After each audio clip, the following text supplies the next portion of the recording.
재건축 부담금을 2년간 유예해주는 안을 내놨는데요. 이 재건축 아파트가 부동산 시장 전체에 영향을 많이 미치기 때문입니다. 네, 거래 활성화를 예상했지만 시장에 미치는 영향은 미미하다는 평가입니다. 특히 현장에서는 생색내기에 불과하다는 비판까지 나오고 있습니다.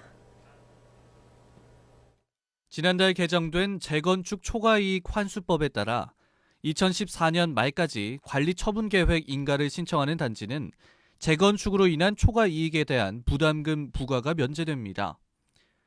침체된 부동산 시장에 활력을 불어넣기 위한 수단으로 시장에 미치는 영향이 클 것이라는 게 정부의 입장입니다. 분명 호재임에는 분명하나 현장에서는 시큰둥한 반응이 대부분. 이미 시세가 떨어질 대로 떨어진 상황에서 낼지 말지도 모르는 부담금을 면제해 준다는 것은 생색내기에 불과하다는 것인데요.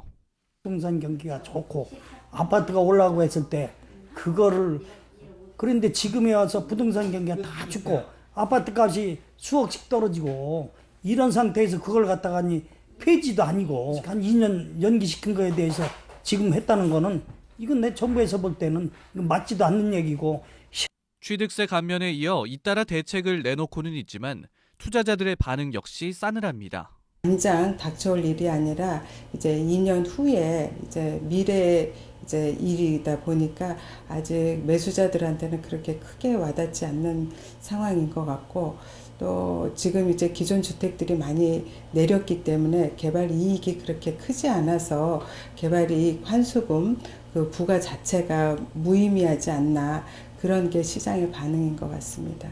지난 10월 재건축이 최종 승인돼 초과 부담금 면제가 유력한 잠원동의 이 아파트 역시 큰 호재에도 불구하고 시장에서는 저가의 급매물만 가끔 거래되고 있습니다.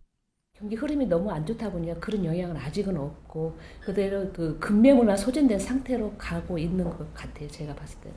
대선이 끼어 있기 때문에 대선 끝나고 나서 상반기에 이제 경기 부양착을 하면 뭔가 상향 조정을 했을 때 뭐 기대 심리에서 움직일 수 있지만 가격이 큰 폭으로 떨어져 투자성이 좋아진 데다 사업 진행을 어렵게 했던 규제들이 하나씩 제거되고는 있는 것도 사실.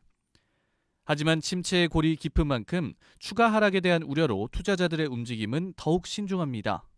재건축 규제 부분을 완화하고 있습니다만은 이미 투자자들 상당수가 그러니까 재건축 투자에 있어서 굉장히 그 보수적으로 접근하고 있습니다. 따라서 최근에 뭐 1, 2개월 사이에 뭐 규제가 풀렸다고 하더라도 투자자가 쉽게 움직일 것 같지는 않고요.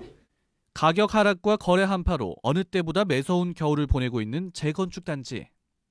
규제 완화책과 더불어 전반적인 경기 회복과 부동산 투자에 대한 불안감 해소가 우선돼야 한다고 전문가들은 조언합니다.